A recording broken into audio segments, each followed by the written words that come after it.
আসসালামু আলাইকুম। স্বাগতম তোমাদের সবাইকে বেসিক ক্যালকুলাসের পরবর্তী লেকচারে। এই লেকচারে আমরা ইন্টিগ্রেশনের বেসিক পার্টগুলো দেখব। তো চলো তাহলে শুরু করা যাক। তো প্রথমে আসা যাক যে ইন্টিগ্রেশনটা কি, ইন্টিগ্রেশন দিয়ে আমরা কি কাজ করব এটা আমরা একটু দেখব। তো সোজা কথা যদি বলি তাহলে ইন্টিগ্রেশন ইন্টিগ্রেশন ইন্টিগ্রেশনটা হচ্ছে কি reverse process reverse process of differentiation.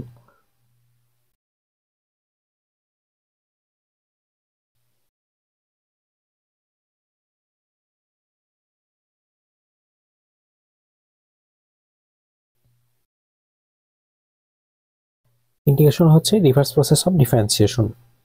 তো রিভার্স প্রসেস বলতে আসলে আমরা কি মিন করতে পারি? তো রিভার্স প্রসেস বলতে যে ধরো আহ, কোন একটা ফাংশন, সেই ফাংশনটাকে ডিফারেন্সিয়েট করে তুমি তার একটা ভ্যালু পেলা, সেই ভ্যালুটাকে ইন্টিগ্রেশন করলে তুমি আগের ফাংশনটাকে ফেরত পাবা। এটাই হচ্ছে রিভার্স প্রসেস। যেমন ধরো 10 একটা সংখ্যা, এর সাথে -2 করলাম, -2 যোগ করছো, তাহলে কত আসলো? 8 আসলো।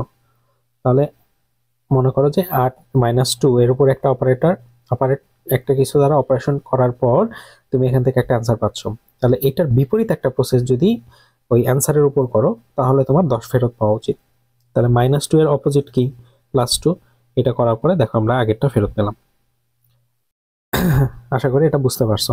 তো বিপরীত বলতে এটা বোঝায়, এটাকে আমরা যোগাত্মক বিপরীত বলি। আবার এরকম একটা সংখ্যা হতে পারে যে ধরো তোমার কাছে আছে 3, এটাকে তুমি 1/5 দ্বারা গুণ করছো, তাহলে হয়ে গেল কত? 3/5। এখন এর একটা রিভার্স প্রসেস দিতে হবে এর উপরে, যেন আমরা 3টাকে ফেরত পাই। তাহলে তুমি একটা সংখ্যা দ্বারা ভাগ করছো, তাহলে ভাগের উল্টো হচ্ছে গুণন। তার মানে এখন যদি আমরা এই সংখ্যাটাকে 5 দ্বারা গুণ করি তাহলে দেখো আমরা আগেরটা ফেরত পাবো। আমাদের মেইন ফাংশনটা ছিল 3, দেখো আমরা 3টা ফেরত পাচ্ছি। এটাকে বলতেছি রিভার্স প্রসেস। তাহলে কোন একটা ফাংশন f(x), হ্যাঁ, এই ফাংশনটাকে যদি আমরা ডিফারেন্সিয়েশন করি এই ফাংশনের উপরে, তাহলে পাবো f'(x). তোমরা এটা ডিফারেন্সিয়েশনে দেখে আসছো। এখন এই ফাংশনটাকে যদি আমি এই ডিফারেন্সিয়েশন করার পরে যে অ্যান্সারটা পেলাম, ওই অ্যান্সারটাকে যদি আমি ইন্টিগ্রেশন করি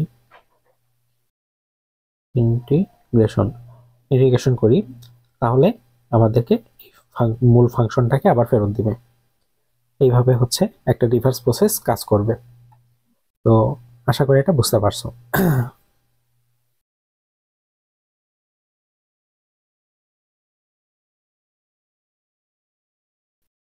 এখন আসো যে আসলে ইন্টিগ্রেশন দিয়ে আমি করবোটা কি, কেন আমার ইন্টিগ্রেশনটা দরকার হবে।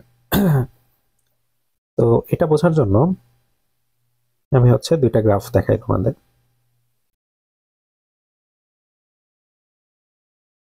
এটা ভি আর এদিকে টি, অর্থাৎ কোন একটা গ্রাফের ওয়াই অক্ষ বরাবর বেগ এবং এক্স অক্ষ বরাবর সময় দিলাম। তারপরে আমি ভি বরাবর একটা লম্বা রেখা টানলাম। তাহলে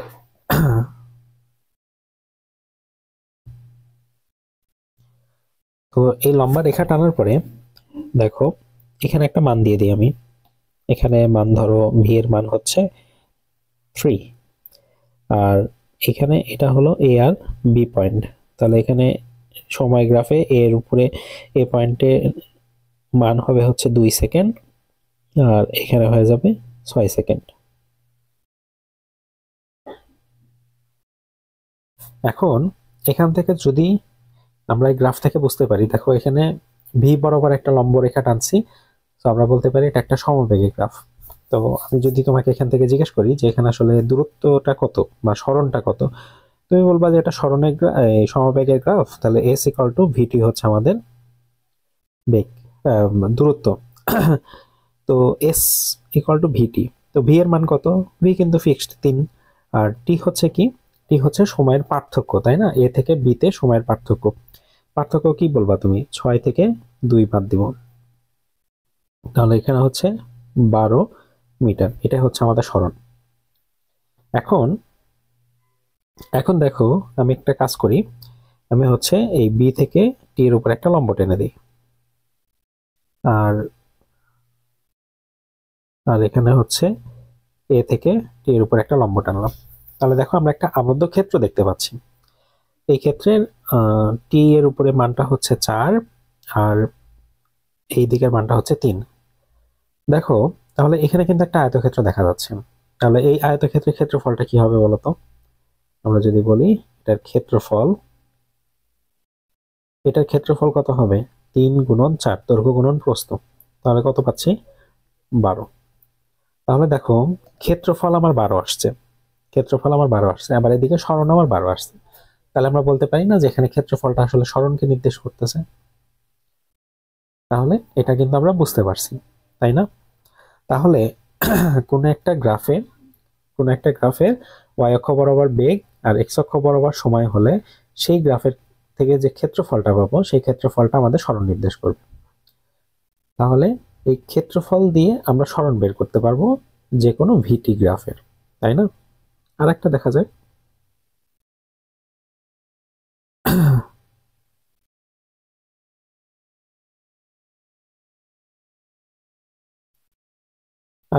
যায়, ধরো এই দিকে হচ্ছে ওয়াই অক্ষ বরাবর হচ্ছে এফ, আর এক্স অক্ষ বরাবর হচ্ছে এস। তাহলে এখান থেকে আমি একটা রেখা টানলাম, দিয়ে আমি 2 পয়েন্ট থেকে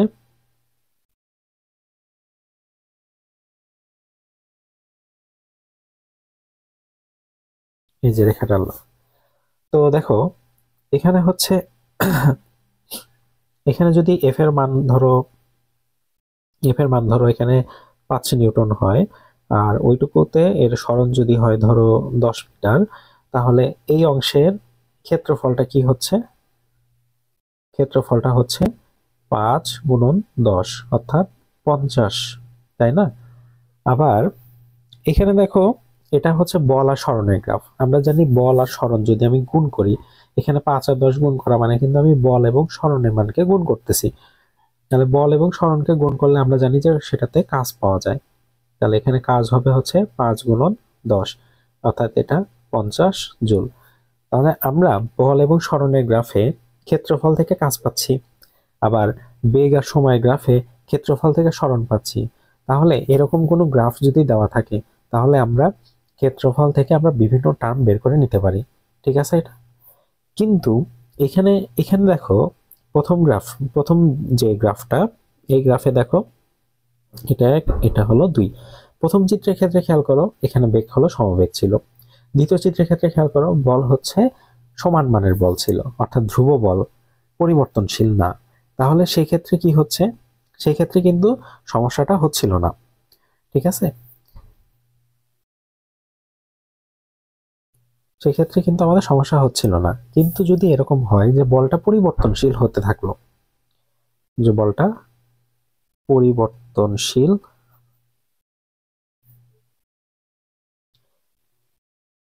এরকম একটা পরিবর্তনশীল বল তোমার কাছে আসছে, অর্থাৎ বলের মানটা সময়ের সাথে সাথে কনস্ট্যান্ট না, বা ধরো এটা বেগই নির্দেশ করে কিন্তু বেগটা এখানে কনস্ট্যান্ট না, তাহলে তুমি কি এখান থেকে ক্ষেত্রফল তো এটা যদি তোমার বেগ আর সময়ের গ্রাফ হয়, তাহলে ক্ষেত্রফল ইকুয়াল টু সরণ, এটাতে কোনো সমস্যা নাই। ক্ষেত্রফল ক্ষেত্রফল ইজ ইকুয়াল টু হচ্ছে সরণ, এটাতে কোনো সমস্যা নেই। কিন্তু তুমি কি আসলে ক্ষেত্রফলটা পাবা কিনা সেটা তো দেখতে হবে। তুমি এই যে ক্ষেত্রটা দেখতেছো, এখানে কি আসলে আদৌ কোনো পরিচিত ক্ষেত্র পাওয়া যায়? এটা কি কোনো বর্গ বা ত্রিভুজ বা আয়তক্ষেত্র? কিছুই কিন্তু না। তাহলে এই ক্ষেত্রে ক্ষেত্রফল বের করব কিভাবে? এই সময়টাতে আমাদের যে জিনিসটা হেল্প করবে সেটাই হচ্ছে ইন্টিগ্রেশন। এখন আমরা দেখবো যে আসলে ইন্টিগ্রেশনের মাধ্যমে কিভাবে আমরা কোনো ক্ষেত্রফল নির্দেশ করি, বা ক্ষেত্রফল কিভাবে ইন্টিগ্রেশনের সাথে রিলেটেড, সেটা আমরা এখন দেখব।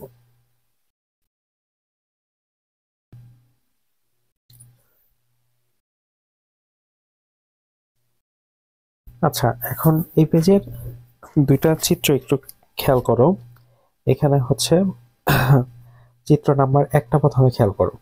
তো এখানে আমাদের একটা ক্ষেত্র দেওয়া আছে, যে ক্ষেত্রটাতে আমি তিনটা আলাদা আলাদা ক্ষেত্রে ভাগ করছি। তো এই প্রতি ক্ষেত্রের একটা জিনিস হচ্ছে কমন, যে আমি এটাকে সমান প্রস্থে ভাগ করছি। ঠিক আছে, এটা হচ্ছে সমান প্রস্থে ভাগ করছি। এটা ডিএক্স, এটাও ডিএক্স, এটাও ডিএক্স প্রস্থে ভাগ করছি। আর প্রত্যেকটার হচ্ছে দৈর্ঘ্য হচ্ছে একটা y1, একটা y2, একটা y3।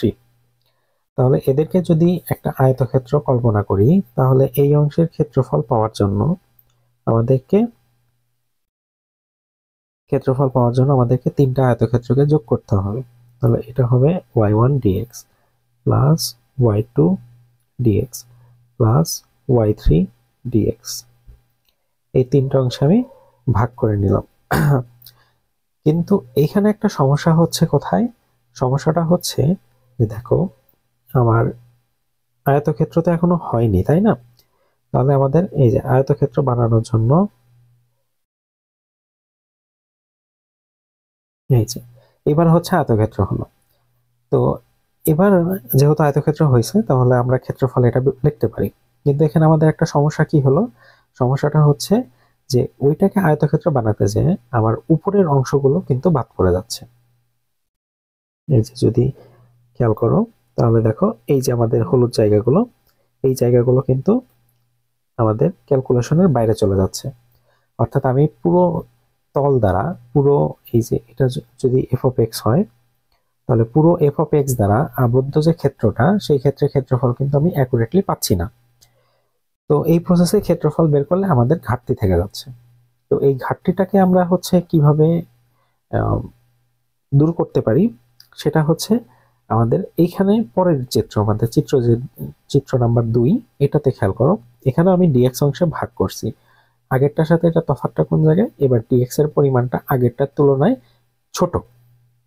তো এবার দেখো, আমি যদি এবার একটু আয়তক্ষেত্র বানানোর চেষ্টা করি, এই যে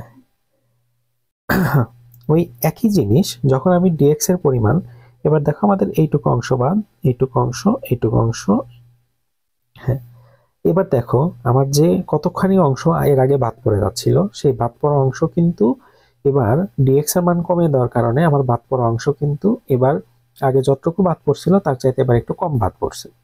ঠিক আছে, এখন যদি আমি ডিএক্স এর মান, তার মানে দেখা যাচ্ছে যে আমি ডিএক্স এর মান, অর্থাৎ ডিএক্স তো হলো আমার দুইটা ক্ষেত্রের মাঝখানে ডিফারেন্স, তাই না?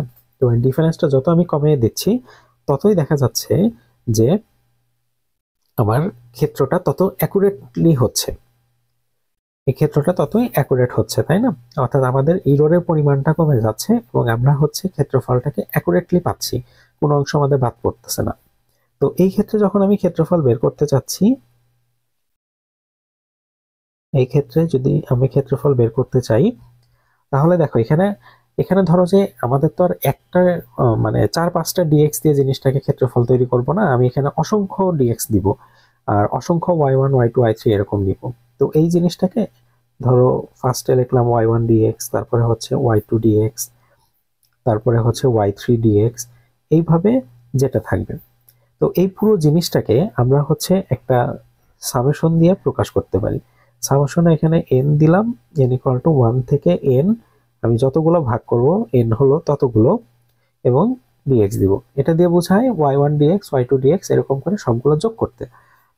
এখন এইখানেও কি আমি অ্যাকুরেটলি পেয়েছি? অ্যাকুরেটলি কিন্তু পাইনি। কারণ কি, দেখো আমাদের এখানেও কিন্তু কিছু জায়গায় এখনো ঘাটতি থেকে যাচ্ছে, তার মানে আমাদের ক্ষেত্রফলটা এখন অ্যাকুরেট হলো না। তো এই ক্ষেত্রফলকে অ্যাকুরেট পাওয়ার জন্য আমাকে কি করতে হবে, ডিএক্স এর মান আরো কমাতে হবে, আরো কমাতে হবে, এতই কমাতে হবে যেন দুইটা ডিএক্স এর মাঝখানে ডিফারেন্সটা প্রায় শূন্যের কাছাকাছি থাকে।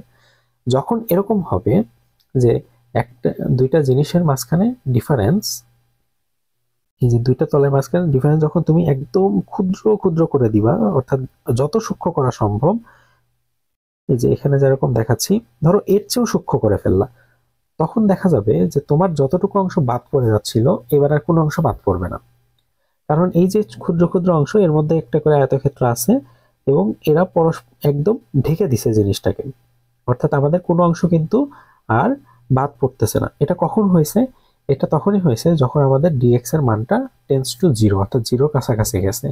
অর্থাৎ এই যে তাদের যে ডিফারেন্স, এই ডিফারেন্সটা জিরোর কাছাকাছি। তো এই জিনিসটাকে আমরা কিভাবে লেখা শিখছি? আমরা লিখছি হচ্ছে এই যে ডিএক্স টেন্স টু জিরো। তো এই জিনিসটা যে আমি লিখলাম, এই জিনিসটাকেই হচ্ছে লেখা, একত্রে লেখা হচ্ছে ইন্টিগ্রেশন, এই চিহ্নের মাধ্যমে দিয়ে এটাকে ওয়াই ডিএক্স দ্বারা প্রকাশ করে। ঠিক আছে? তখন আর তোমাকে বারবার y1 y2 y3 এটা দেওয়ার দরকার নাই। গণিতবিদরা এটার একটা চিহ্নের মাধ্যমে জিনিসটাকে প্রকাশ করছে, সেটাই হচ্ছে ইন্টিগ্রেশন চিহ্ন। অর্থাৎ এই যে আমাদের এই সামেশন আর ডিএক্স টেন্স টু জিরো, এই পুরোটুকু জিনিসই হচ্ছে আমাদের এই ইন্টিগ্রেশন চিহ্ন। একটা চিহ্ন দিয়ে পুরো জিনিসটাকে বুঝাই দেওয়া হয়েছে। এবং এইভাবেই হচ্ছে যে আমরা ইন্টিগ্রেশনের মাধ্যমে কোনো একটা ক্ষেত্রের ক্ষেত্রফল নির্ণয় করতে পারি। আশা করি এটা বুঝতে পারছো যে কিভাবে ক্ষেত্রফল হচ্ছে ইন্টিগ্রেশনের সাথে রিলেটেড। এটুকু আশা করি বুঝতে পারছো তোমরা।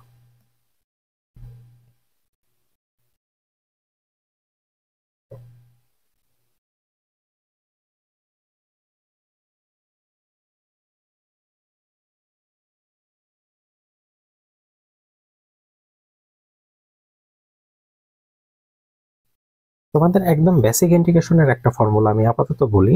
তোমরা ডিফারেন্সিয়েশন যখন করছো তখন ddx of x to the power N, এটা ডিফারেন্সিয়েট করার সময় কি করতে?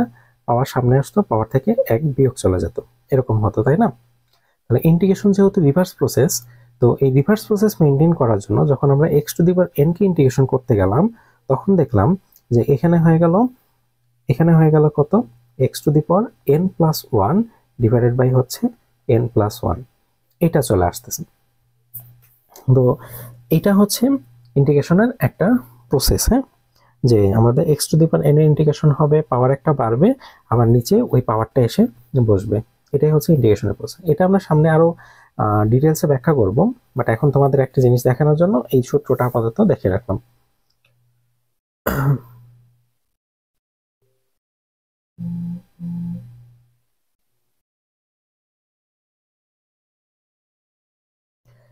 তো এখানে দেখো, এখানে একটা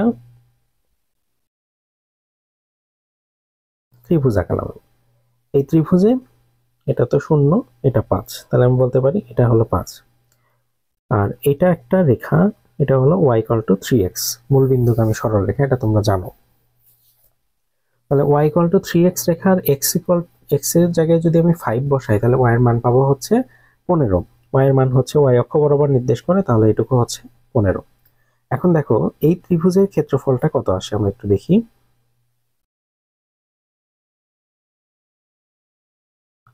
এই ত্রিভুজের ক্ষেত্রফলটা আসবে হাফ গুণন ভূমি গুণন উচ্চতা।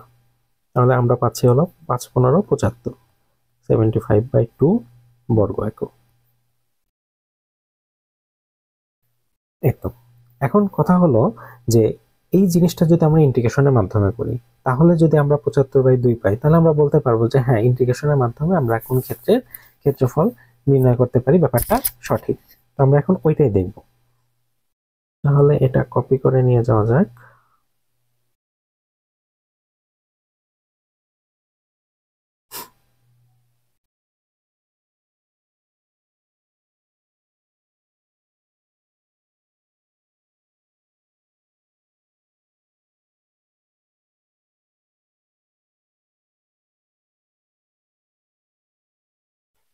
তো এখানে দেখো, তাহলে আমাদেরকে ইন্টিগ্রেশন করতে হবে, তাই না?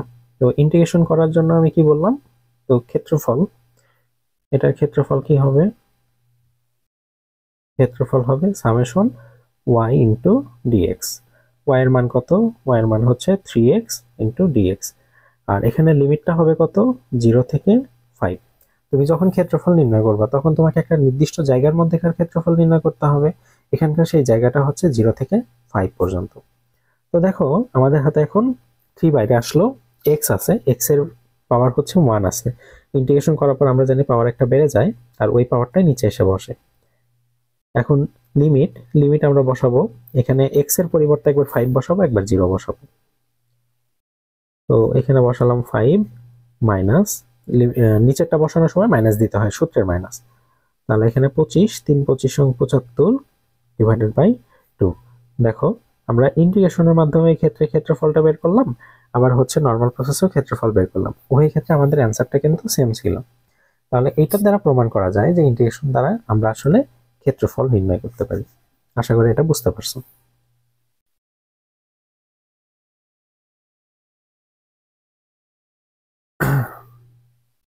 এখন প্রথম থেকে বলে আসছি যে হচ্ছে ইন্টিগ্রেশন হচ্ছে ডিফারেন্সিয়েশন একটা রিভার্স প্রসেস, তাই না? তাহলে কোন একটা ফাংশন তাকে ডিফারেন্সিয়েট করলে পাবা হচ্ছে ঢাল, আর ডিফারেন্সিয়েশন মানে ঢাল নির্ণয় করা, ইন্টিগ্রেশন মানে ক্ষেত্রফল নির্ণয় করা। তাহলে কোন একটা ফাংশনকে ডিফারেন্সিয়েট করা মানে তুমি আসলে ওই ফাংশনের ঢাল নির্ণয় করছো। এখন ওই ঢালটাকে যদি ইন্টিগ্রেশন করো তাহলে তোমার ওই পূর্বের ফাংশনটা ফেরত আসতে হবে, ঠিক আছে? তাহলে আমরা বলতে পারবো যে ডিফারেন্সিয়েশন এবং ইন্টিগ্রেশন পরস্পরের রিভার্স। আশা করি এটা বুঝতে পারছো। তো আমরা এখন সেটাই দেখব যে কেন আমরা এই কথাটা বারবার বলি যে ডিফারেন্সিয়েশন ইন্টিগ্রেশনের রিভার্স কেন বলি।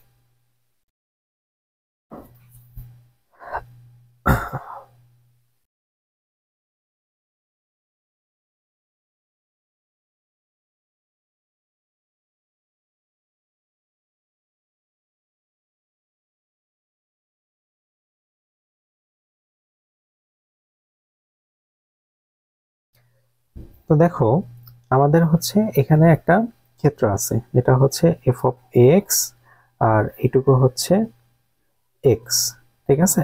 তাহলে এইটুকু অংশের ক্ষেত্রফল হবে এ অফ এক্স, ঠিক আছে? এবার এবার এইটুকু অংশ নেব,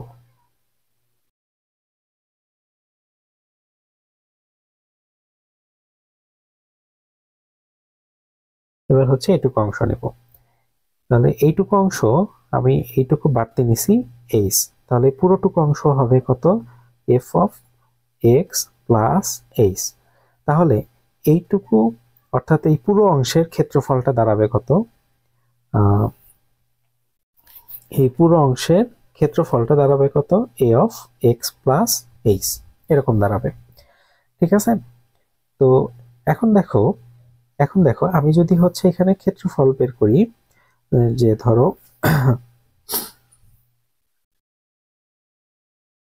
তাহলে আবার ধরো এটার নাম দিয়ে রাখি, এটা এ এটা বি। তাহলে এ বি অংশের ক্ষেত্রফল আমরা বের করি। দেখো এ বি এর ক্ষেত্রফল, এই ক্ষেত্রফলটা কতটুকু হবে বলো? A of x plus H minus হচ্ছে এ অফ এক্স, এইটুকু অংশ বলবো।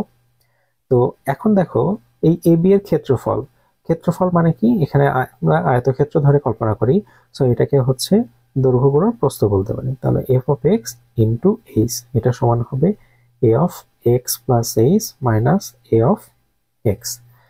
এখন এখানে একটা বিষয় আছে, বিষয়টা হলো কি, তোমার কাছে মনে হতে পারে যে আমরা এখানে এফ অফ এক্স কেন ধরলাম, আমাদের তো এফ অফ এক্সটা পরিবর্তনশীল রাশি হয়ে গেছে। তাহলে এই পুরো জিনিসটাকে যদি আমরা এফ অফ এক্স ধরি তাহলে তো ক্যালকুলেশনটা ভুল হয়। হ্যাঁ, তো এখানে পুরো জিনিসের ক্যালকুলেশন ভুল হবে না, পুরো জিনিসটাকে এফ অফ এক্স তখনই ধরা যাবে যদি আমার এইচ এর মানটা জিরোর কাছাকাছি হয়। এইচটা কি ছিল বলতো? এইচ হচ্ছে আগের চিত্রে এইচ ছিল হচ্ছে এদের ডিফারেন্সটা, এখানেও এইচটা হচ্ছে ডিফারেন্স।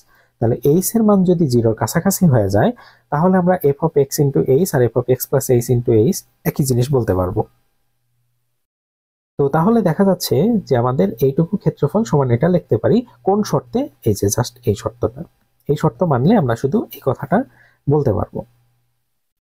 তো এখান থেকে আমরা হলো এফ অফ এক্স সমান কি লিখতে পারি? এফ অফ এক্স সমান লিখতে পারি এটাকে এখানে আমি লিখতে পারি a of x plus H minus হচ্ছে a of x divided by h. এর সামনে আমি দিয়ে দিব লিমিট এইচ টেন্স টু 0, যেটা আমি তখন বললাম, ঠিক আছে? তো দেখো এই ফাংশনটা কিন্তু তোমাদের একটা পরিচিত রাশি। তোমরা হচ্ছে এটা যদি আমি একটু দেখাই, তোমরা হচ্ছে এটা পড়ছো যে কোনো ফাংশনের ডিফারেন্সিয়েশন করার নিয়মটা কি? কোনো ফাংশনের ডিফারেন্সিয়েশন রুল ছিল limit H tends to 0 F of x plus H minus F of x divided by H, এটা মানেই হচ্ছে এফ ড্যাশ এক্স। তার মানে বোঝা যাচ্ছে এখানে আমরা F of x plus H minus F of x হিসেবে যে থাকবে তাকে ডেরিভেটিভ করার মানে এই পুরো জিনিসটা লেখা মানে এফ অফ এক্স কে ডিফারেন্সিয়েট করা। তো এখানে ওই কাজটাই হয়েছে, দেখো a of x plus H minus a of x divided by h, তার সামনে limit H tends to zero. এটা আসলে ইন্ডিকেট করতেছে কি যে আমরা এই ক্ষেত্রফল ফাংশনকে ডিফারেন্সিয়েট করছি। তাহলে দেখো তোমার কাছে প্রথমে কি ফাংশন ছিল, তোমার কাছে ফাংশন ছিল এফ অফ এক্স, তুমি তাকে ডিফারেন্সিয়েট করে পাইছো এফ ড্যাশ এক্স। তাহলে এফ ড্যাশ এক্স কে ইন্টিগ্রেশন করলে কি পাবা, এফ অফ এক্স ফেরত পাবা, এটাই তো রুল ছিল। তাহলে কোনো একটা ফাংশনকে এটা আবার উল্টা প্রসেস হবে, যে কোনো একটা ফাংশনকে তুমি ইন্টিগ্রেশন করছো, এটার উপরে ইন্টিগ্রেশন করলে তুমি ক্ষেত্রফল ফাংশন পাবা। এখন ক্ষেত্রফল ফাংশনকে যদি তুমি ডিফারেন্সিয়েট করো তাহলে তুমি পাবা কি, মূল ফাংশন, কারণ ডিফারেন্সিয়েশন ইন্টিগ্রেশন পরস্পর রিভার্সে কেটে যাবে, তোমাকে মূল ফাংশনটা ফেরত দিবে। তো দেখো সেটাই কিন্তু হয়েছে, এ ড্যাশ এক্স মানে এ অফ এক্স ফাংশনকে ডিফারেন্সিয়েট করা, এ অফ এক্সটা কি ক্ষেত্রফল, তার মানে ক্ষেত্রফল ফাংশনকে আমি ডিফারেন্সিয়েট করলাম। ক্ষেত্রফল কিসে থেকে পাইছিলাম, ইন্টিগ্রেশন করার মাধ্যমে। তাহলে ইন্টিগ্রেশন করা একটা জিনিসের উপরে আমরা ডিফারেন্সিয়াল অপারেটর দিয়ে অপারেট করছি, তাহলে ওরা দুইজন কাটাকাটি করে আমাকে মূল ফাংশনটাকে ফেরত দিয়ে দিল। এইভাবে হচ্ছে ডিফারেন্সিয়েশন আর ইন্টিগ্রেশন পরস্পরের রিভার্স প্রসেস এইভাবে কাজ করে, যে একটা ঢাল আর একটা ক্ষেত্রফল এরা কিভাবে রিভার্স সেটা আমরা এই সূত্রের মাধ্যমে দেখাতে পারি। আশা করি এটুকু বুঝতে পারছো, ক্লিয়ার হয়েছে তোমাদের।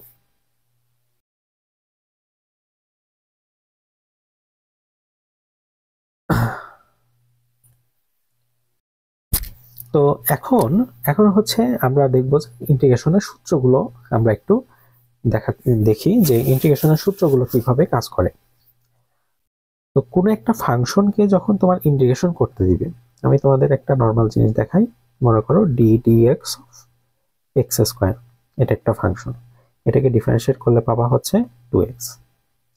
এখন এই নিচের ডিএক্সটা আমি ওই পাশে দিয়ে দিই, তাহলে পাবো হচ্ছে 2x ডিএক্স।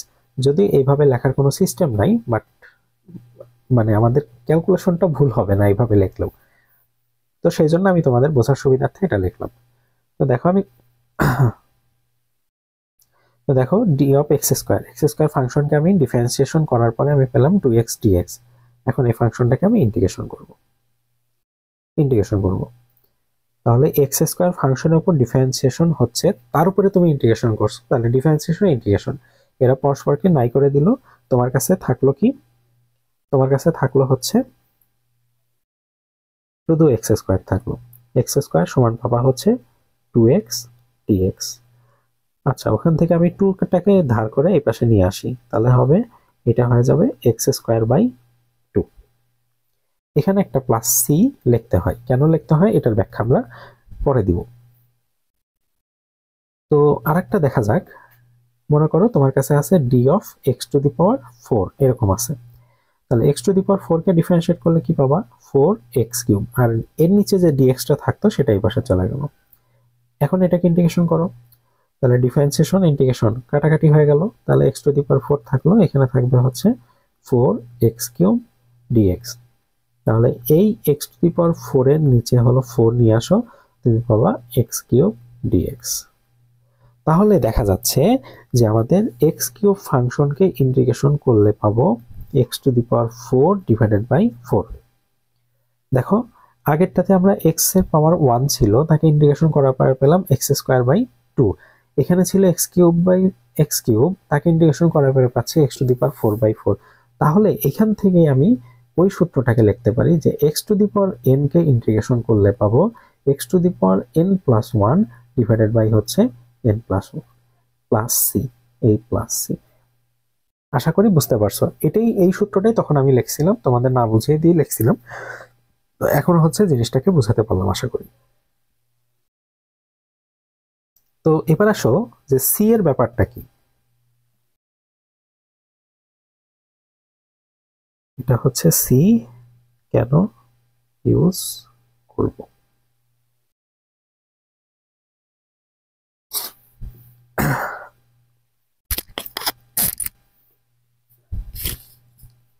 তো এখানে দেখো একটা জিনিস যে আমরা আমরা কোন একটা ফাংশনের ক্ষেত্রে আমরা দেখতে পাই যে যেহেতু ডিফারেন্সিয়েশন ইন্টিগ্রেশন রিভার্স, তার মানে আমরা হচ্ছে ইন্টিগ্রেশন করার সময় চিন্তা করব যে কোন ফাংশনের ডিফারেন্সিয়েশন এইটা, সেটাই হবে আমাদের অ্যান্সার। একটু সহজ ভাষায় বলি, ধরো সাইন এক্সকে আমার ইন্টিগ্রেশন করতে বললো, তো আমি চিন্তা করব যে কাকে ডিফারেন্সিয়েট করলে আমরা সাইন এক্স পেতাম, সেটাই হবে আমাদের অ্যান্সার, কারণ উল্টা হইতে হবে, রিভার্স হইতে হবে। তাহলে সাইন এক্সকে ইন্টিগ্রেশন করতে বলা হয়েছে, তাহলে যে ফাংশনকে ডিফারেন্সিয়েট করলে সাইন এক্স পাইতা সেটাই হবে তোমার অ্যান্সার। তাহলে সাইন এক্স পাবো আমরা কজ এক্সকে ডিফারেন্সিয়েশন করলে, তাহলে এটা হবে কজ এক্স অ্যান্সার। এখন কজ এক্সকে ডিফারেন্সিয়েট করলে মাইনাস হয়, সেই জন্য সাইন এক্স এর ইন্টিগ্রেশন হবে মাইনাস কজ এক্স। আশা করি এটা বুঝতে পারছেন।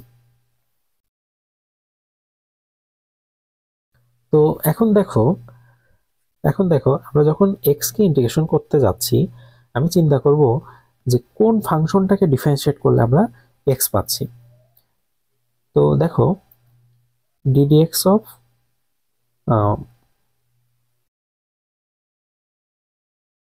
এক্স স্কোয়ার, সরি, তুমি একটা ফাংশন নাও x square by two. X square by two কে ডিফারেন্সিয়েট করলে কি হয় দেখো, এক্স স্কোয়ারকে ডিফারেন্সিয়েট করলে হয় টু এক্স, নিচে টু কাটাকাটি করে কি হয়ে গেল, এক্স হয়ে গেল। তার মানে দেখো এক্স স্কোয়ার বাই টু ফাংশনকে ডিফারেন্সিয়েট করলে এক্স পাও, তাহলে এক্স কে ইন্টিগ্রেশন করলে তুমি কি পাবা, এক্স স্কোয়ার বাই টু পাবা। তাহলে এক্স কে ইন্টিগ্রেশন করলে এক্স স্কোয়ার বাই টু পাওয়া যাবে। দেখো আমাদের সেটাই তো আসছিল, ওটা সূত্র অনুযায়ী, আর এটা হচ্ছে জাস্ট রিভার্স করে দেখালাম যে কি হচ্ছে। এখন তুমি চিন্তা করো তো ddx of x square by two plus three কাকে ডিফারেন্সিয়েট, মানে এটাকে ডিফারেন্সিয়েট করলে কি পাওয়া যায়, দেখো তো সেই এক্সই পাও না, থ্রি ডিফারেন্সিয়েশন তো জিরো। এখন তুমি চিন্তা করো, তুমি যদি এই এক্সটাকে ইন্টিগ্রেশন করো, তাহলে কি তুমি কি আসলে x square by two plus three পাবা, এটা কি পাবা, এটা কিন্তু আমরা পাবো না, আমরা ঘুরে ফিরে সে এক্স স্কোয়ার বাই টুটাই পাচ্ছি, থ্রিটা কিন্তু আমাদের কাছে আর আসতেছে না। তার মানে দেখা যাচ্ছে যে এইখানে ইন্টিগ্রেশন করার পরে আমরা কিন্তু রিভার্স প্রসেসে, যেহেতু ডিফারেন্সিয়েশনের উল্টো হচ্ছে ইন্টিগ্রেশন, তাহলে রিভার্স প্রসেসে আমরা ইন্টিগ্রেশন করলে ডিফারেন্সিয়েশনের মানে ফাংশনটাকে ফেরত পাওয়ার কথা ছিল, কিন্তু আমরা পাচ্ছি না, না পেয়ে আমরা পাচ্ছি কি শুধু মানে আমরা ধ্রুবক জিনিসটাকে আর ফেরত পাচ্ছি না, ধ্রুবক জিনিসটা এখানে আমাদের ফেরত আসতেছে না ইন্টিগ্রেশন করার পরে। তার মানে দেখা যাচ্ছে যে আমাদের এখানে কিছু একটা ঘাটতি থেকে যাচ্ছে, হয়তো কিছু ছিলই না অথবা কিছু একটা আছে, তার মানে কোনো না কোনো কিছুর ঘাটতিতে এখানে থাকতেছে, সেই ঘাটতি মেটানোর জন্য আমরা এখানে একটা প্লাস সি দিয়ে দিই। আশা করি সি এর ব্যাপারটা বুঝতে পারছো, যে ডিফারেন্সিয়েশন করলে যে জিনিসটা ধ্রুব সংখ্যা নাই হয়ে যাচ্ছে, তাহলে ইন্টিগ্রেশন করলে সেই ধ্রুব সংখ্যা ফেরত পাওয়ার কথা সেটা আমরা আর ফেরত পাচ্ছি না, আমরা যেটা সূত্রের মাধ্যমে প্রমাণ করে দেখলাম। তাহলে আমাদের এখানে যে ঘাটতি, সেই ঘাটতিটা পূরণ করার জন্য আমরা একটা প্লাস সি দিয়ে রাখি, এই জন্য এটা ইন্টিগ্রেশন কনস্ট্যান্ট, এটা এখানে রেখে দেওয়া হয়। আশা করি এটা বুঝতে পারছো। আর আরেকটা জিনিস হচ্ছে লিমিটের ব্যাপারটা, যেটা তোমাদের একটু আগে দেখিয়েছি, তারপরে আবার একটু বলি যে কোনো একটা ফাংশন ধরো মনে করো তোমার কাছে আছে এক্স স্কোয়ার ডিএক্স, এই ফাংশনটাকে ইন্টিগ্রেশন করতে চাও 3 থেকে 5 লিমিটের মধ্যে। তো তুমি ইন্টিগ্রেশন করার সময় কি করবা, এটাকে লিখবা হচ্ছে পাওয়ার একটা বাড়লো, নিচে পাওয়ারটা বসলো, এইটা লেখার পরে এইখানে আর সি লিখতে হবে না, এটা হচ্ছে যদি লিমিট থাকে তাহলে সি লেখার দরকার নাই, আর যদি লিমিট না থাকে তাহলে সি লেখো। আচ্ছা, তুমি যদি সি লিখতে চাও তাতে কোনো সমস্যা নাই, তুমি লেখো, কিন্তু এটা আমাদের সি লাগে না, কেন লাগে না আমি এটা একটু ব্যাখ্যা করি। তো লিমিট থাকলে তোমাকে কি করতে হবে, লেখার মানে পুরো অ্যান্সারটা লেখার পরে তুমি উপরে দিবা 5, মানে উপরেরটা উপরে নিচেরটা নিচে দিবা, দেওয়ার পরে এরপরে তুমি 5 বসাবা এক্স এর জায়গায়, 5 কিউব ডিভাইডেড বাই 3, সি এর জায়গায় তো 5 বসানোর জায়গা নাই, ওটা তো চলক না। এরপরে হচ্ছে একটা মাইনাস দিবা, মাইনাস দিয়ে এবার এক্স এর জায়গায় 3 বসাবা, তাহলে 3 কিউব বাই 3 প্লাস সি, এটা হচ্ছে লিমিট বসানোর নিয়ম, একবার আপার লিমিট বসাবা, মাইনাস দিয়ে লোয়ার লিমিট বসাবা। তো দেখো এখানে যাই হোক না কেন তোমার সি আর সি কিন্তু কাটা যাচ্ছে, সেই জন্য লিমিটওয়ালা অঙ্কে, যেটাকে বলে ডেফিনিট ইন্টিগ্রেশন, ওই ডেফিনিট ইন্টিগ্রেশনে আর সি দরকার নাই, আর যদি বলো যে শুধু ইনডেফিনিট ইন্টিগ্রেশন অর্থাৎ যেখানে লিমিট থাকবে না সেখানে আমাদের সি দিতে হবে। আশা করি বুঝতে পারছো। তো এই পেজে হচ্ছে তোমাদের সূত্রগুলো দেওয়া আছে, এই পাশে এক পাশে হলো ডিফারেন্সিয়েশনের সূত্র আর এক পাশে হচ্ছে ইন্টিগ্রেশনের সূত্র, এগুলো দেওয়া আছে। তাহলে তোমরা রিলেট করে পড়তে পারবা যে কোনটা কিভাবে রিভার্স হয়ে আসছে, সেই জিনিসগুলো এখানে দেওয়া আছে। এর বাইরেও ইন্টিগ্রেশনে অসংখ্য সূত্র আছে, অসংখ্য নিয়ম আছে, আমরা ধীরে ধীরে সেই নিয়মগুলো পুরো লেকচার জুড়ে দেখতে থাকবো। তো আশা করি সবকিছু তোমাদের ইন্টিগ্রেশন এই ভিডিওর মাধ্যমে তোমাদের ক্লিয়ার হয়ে গেছে। তো আজকের মতো এই পর্যন্তই। ধন্যবাদ সবাইকে। আসসালামু আলাইকুম।